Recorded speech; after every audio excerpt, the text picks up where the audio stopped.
J'aime ta présence, toi mon bien-aimé.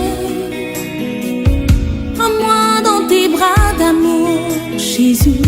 Serre-moi comme ton cœur. Prends-moi dans tes bras d'amour, Jésus. Serre-moi comme ton cœur. J'aime ta présence. Si tu as péché, ce n'est pas le problème de Dieu. Dieu a donné la portion magique pour la solution de ton péché. Regarde à la croix. J'aime ta présence, Jésus mon roi.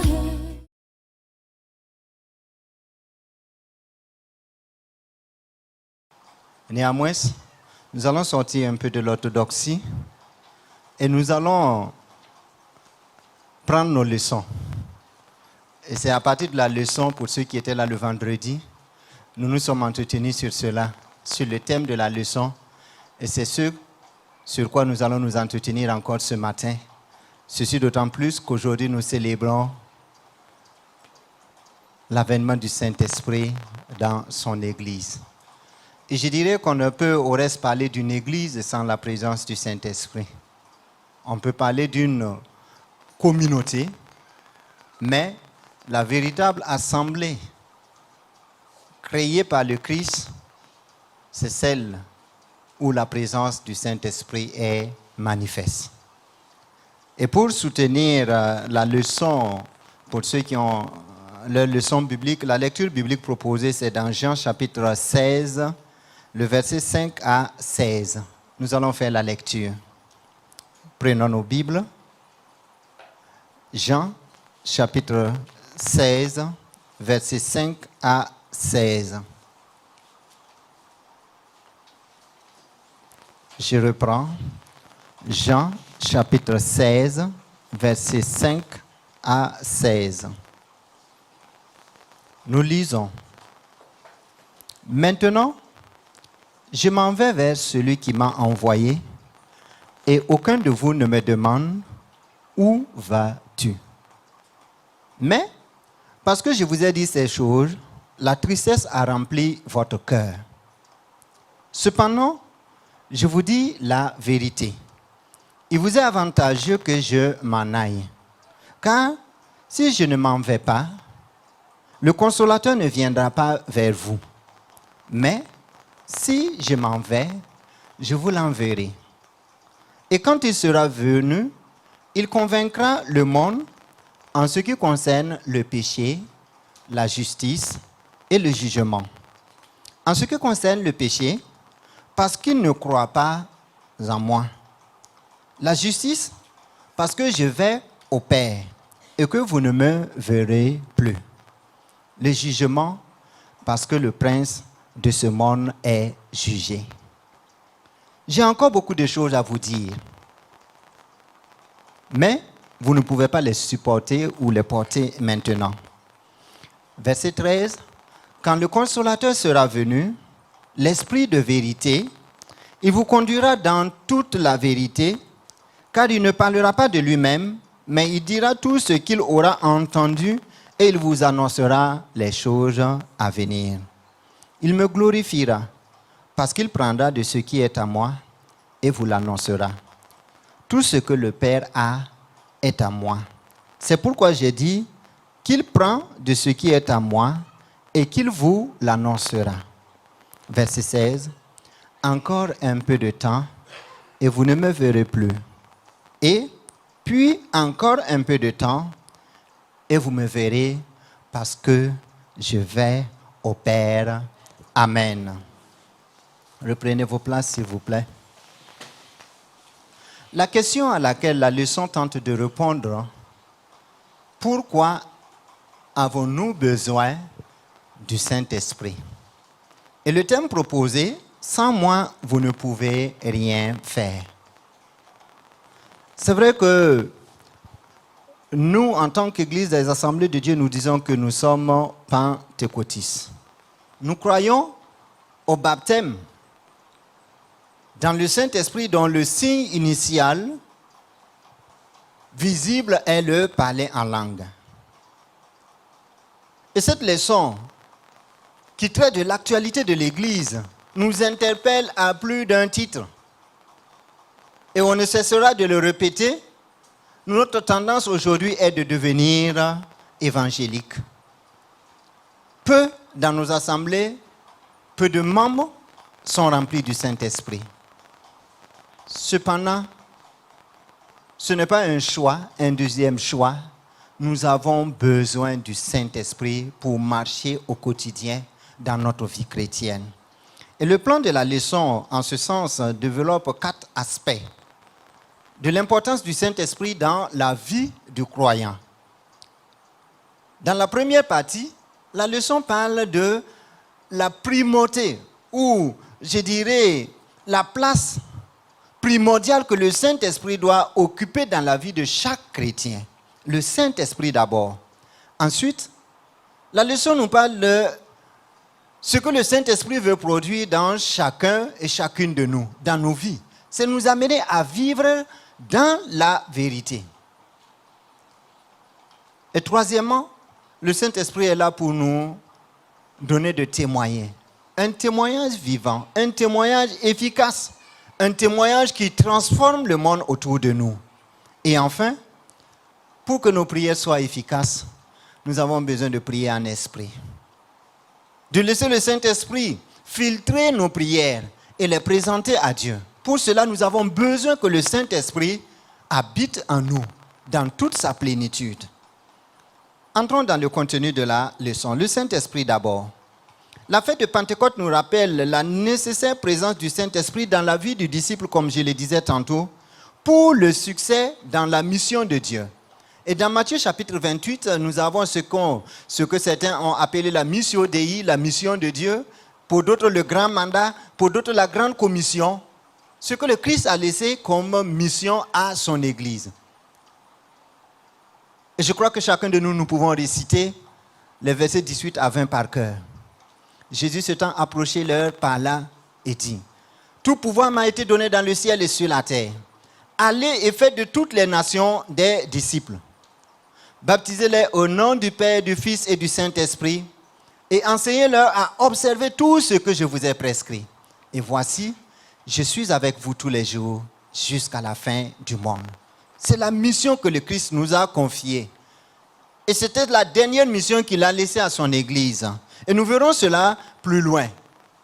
Et le docteur a l'habitude de dire ici, pour ce qui concerne l'œuvre de Dieu, nul n'est suffisant ou suffisante en lui ou en elle-même.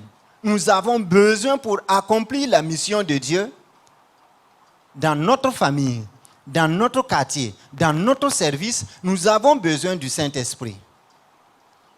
Je l'ai dit en introduction, ce n'est pas un choix. C'est une obligation pour tout chrétien de vivre dans la présence et dans la communion du Saint-Esprit. Nous ne pouvons pas servir Dieu avec les moyens humains. Nous ne pouvons servir Dieu qu'avec les moyens que Dieu met à notre disposition. Et dans Éphésiens, au reste, on nous dit que notre combat n'est pas dirigé contre la chair et le sang, mais contre les forces des ténèbres. Et c'est avec des armes spirituelles que nous sommes appelés à combattre. Nous avons besoin de nous laisser conduire par le Saint-Esprit. Sans le Saint-Esprit, nous ne pouvons rien faire. Nous pouvons tenter. Nous pouvons jouer à la comédie. Ça peut marcher un temps, mais pas toujours. Nous avons besoin du Saint-Esprit. Dans Actes chapitre 1, verset 4, Jésus demande aux disciples d'attendre de recevoir le Saint-Esprit avant de commencer la mission. Sans le Saint-Esprit, on n'a pas besoin d'insister, nous ne pouvons rien faire. Le deuxième aspect, le Saint-Esprit nous est donné pour vivre dans la vérité. Pour marcher dans la vérité, pour être un adorateur. Comme Jean le dit au chapitre 4, verset 23, l'heure est venue et l'heure est déjà là où les vrais adorateurs, ceux que le Père désire, adoreront le Père en esprit et en vérité. Et le Saint-Esprit est là pour nous donner que notre adoration ne soit pas fausse. On peut avoir une belle mélodie, mais le fond est dénué de la présence de Dieu. On peut composer un cantique parce que d'autres ont composé, mais est-ce que dans le fond, le cantique rapproche de l'Éternel. Que nous soyons vrais. Et la vérité au reste est une personne.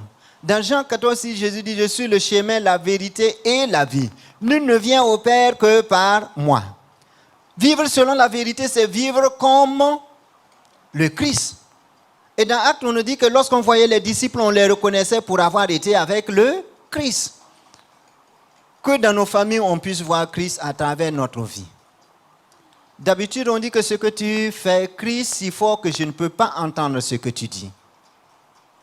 Il ne doit pas avoir une dichotomie dans notre intérieur et notre extérieur. Nous devons vivre selon la vérité. Et le Saint-Esprit est là pour nous amener à grandir et atteindre la stature parfaite du Christ. Nous pouvons être dans une église pendant longtemps, faire partie des responsables, des prédicateurs, sans pour autant vivre dans la vérité. Et ce n'est pas le ministère public qui compte, mais dans le privé avec Dieu. Est-ce que tu es vrai? Dans le privé avec Dieu. Est-ce que je suis vrai dans mon privé avec Dieu? C'est ça qui est important. Les 2 heures ou 3 heures que nous passons ici, c'est bon, mais ce n'est pas suffisant. C'est dans le privé. C'est dans notre quotidien. C'est dans notre service qu'on sentira et qu'on doit ressentir la présence du Saint-Esprit en nous. Ce n'est pas le poste dans l'église ou les années de conversion qui font de nous un chrétien. Ancienneté, nous on est anciens dans la chose, dans la boîte. C'est pas ça. Dans l'église, c'est pas ça. C'est le Saint-Esprit qui fait la différence. Sans le Saint-Esprit, dans notre vie, pas de vérité. Sans le Saint-Esprit, dans notre vie, tout ce que nous allons faire, nous pouvons le faire dans le mensonge. C'est le Saint-Esprit qui valide. Troisièmement, le Saint-Esprit nous a été donné pour témoigner. Dans Actes chapitre 1, verset 8, être témoin de Jésus vient après le baptême dans le Saint-Esprit. C'est dire que c'est le Saint-Esprit qui fait de nous un témoin efficace, un témoin selon Dieu. On entend souvent parler de faux témoins, des gens qui racontent ce qu'ils n'ont pas vu. Qu'est-ce que le Seigneur a fait pour toi? Que tu puisses partager avec quelqu'un d'autre autour de toi. C'est pourquoi nous avons besoin d'une expérience personnelle. Au point où nous pouvons, comme Job, dire, mon oreille avait entendu parler de toi, mais maintenant mon œil t'a vu. Raconte ce que Dieu a fait pour toi. Et Jésus, quand il guérissait les malades et certains voulaient le suivre, il dit, va dans ta maison et raconte ce que j'ai fait pour toi. Si ce que le Seigneur a fait pour toi mérite d'être partagé, partage cela autour de toi. Pour sauver de la destruction, pour sauver de l'enfer des vies. Pour réussir dans le témoignage, nous avons donc besoin du Saint-Esprit. Avant le baptême du Saint-Esprit, Pierre a renié Jésus. Et nous avons cela dans Matthieu chapitre 26. Et 50 jours après, ce même Pierre, dans la chambre haute, pouvait élever la voix et dire, ce Christ que vous avez crucifié est le Messie, le Sauveur. Il n'avait plus honte de se proclamer chrétien. Malheureusement, aujourd'hui, nous avons honte. Comparé à d'autres communautés, ils n'ont pas honte de faire les signes de leur appartenance religieuse, de se mettre en groupe aux abords des voies pour prier.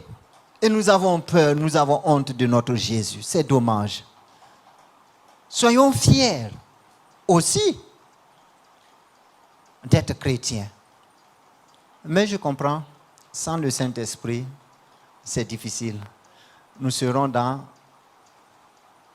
la coquille de Pierre, du moins, avant le Saint-Esprit, avant la Pentecôte. La Pentecôte, c'est pour que nous puissions sortir de cette coquille-là. La honte de témoigner, la honte d'échouer. Ce n'est pas nous qui convertissons, même si nous prêchons et la personne ne se donne pas à Jésus, nous avons accompli notre mission. C'est l'œuvre du Saint-Esprit. Même si nous avons évangélisé 1000 personnes et personne ne s'est converti, continuons à évangéliser, à partager l'évangile autour de nous. Sans le Saint-Esprit dans notre vie, il nous sera difficile de prêcher l'évangile, mais plus facile de renier Jésus. Après avoir été baptisé dans le Saint-Esprit, Pierre a prêché devant la foule. Et le nombre de convertis nous dit que c'était une grande foule. 3000, plus tard 2000. C'était une grande foule.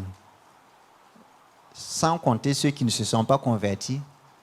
Si on dit peut-être en image avec nos campagnes d'évangélisation, si c'est le 10e qui s'est converti, multipliez les 3000 là et vous avez au moins 30 000 ou tout au plus 30 000 qui ont entendu le message de l'évangile.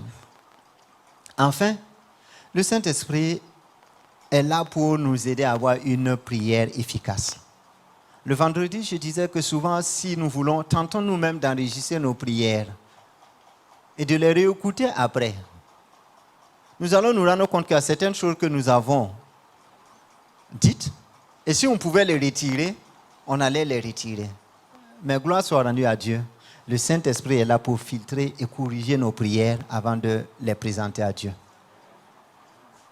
Et vous comme moi, si tout de suite on dit on va prier, nous changeons d'intonation. La prière, c'est un moment particulier, c'est vrai. Mais personne ne prie comme elle parle. On change d'intonation. Et nous avons de ces mots qui nous aident dans la prière, qui reviennent, des mots répétitifs qui nous permettent d'enchaîner les mots dans la prière. Et parfois, les Seigneur Jésus, si on les enlève, la prière se résume en peu de choses. Seigneur Jésus, nous sommes là, Seigneur Jésus, ce matin, Seigneur Jésus, pour te présenter, Seigneur Jésus. Mais on ne se rend pas compte. Mais une fois que vous enregistrez, vous allez vous rendre compte qu'il y a de ces mots. Mais gloire soit rendue à Dieu, son esprit corrige nos prières avant de les présenter à Dieu. Dans Romains chapitre 8, verset 26, Paul nous dit, bien que nous ne savons pas demander dans nos prières, parce que parfois nous demandons de manière égoïste. On demande pour notre propre plaisir. Alors que si Dieu nous refuse parfois certaines choses, c'est qu'il a quelque chose de meilleur à nous offrir. Mais on s'entête, on a besoin d'une chose et on tient mordicus à ce que Dieu le fasse pour nous. Le Saint-Esprit corrige ces prières-là pour les présenter à Dieu. Nos prières égoïstes, nos prières mal formulées, n'ayons pas peur de les formuler. Faisons nos prières, le Saint-Esprit est là pour corriger avant de présenter à Dieu. C'est le Saint-Esprit qui nous aide. Romains chapitre 8, 26, Paul ajoute que l'Esprit intercède pour nous. Frères et sœurs, est-il besoin de dire, d'insister davantage que le baptême du Saint-Esprit est capital pour le chrétien? J'aime prendre l'image d'une voiture. Puisse-t-elle être la plus belle, la plus luxueuse, la plus coûteuse? S'il n'y a pas de carburant à l'intérieur, la voiture ne roulera pas. Ça peut être déposé dans un musée, mais sans le carburant, elle ne bougera pas. Que le Saint-Esprit soit ton carburant. Que le Saint-Esprit soit la personne divine à tes côtés qui te conduit, qui t'oriente, qui intercède pour toi. Sans le Saint-Esprit, nous ne serons pas efficaces entre les mains de Dieu. C'est pourquoi nous avons besoin du Saint-Esprit. Et en cette journée de Pentecôte, le temps ne nous permettra pas de passer des heures dans la prière et en ces lieux. Mais que chacun individuellement, que chacune individuellement à la maison, dans ces temps favoris, dans ces moments de prière, dit Seigneur, que veux-tu que je fasse? Que ton esprit vienne habiter en moi. Dans toute sa plénitude. Le Saint-Esprit ne vient pas pour nous rendre esclaves. Le Saint-Esprit ne vient pas pour ôter notre liberté. Mais le Saint-Esprit est là pour nous donner plus de force dans nos prières, dans nos témoignages, à vivre dans la vérité. Et partout où nous passerons, on nous reconnaîtra pour avoir été avec le Christ. Que le Saint-Esprit habite dans toute sa plénitude, dans nos cœurs, à la gloire de Dieu. Amen.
J'aime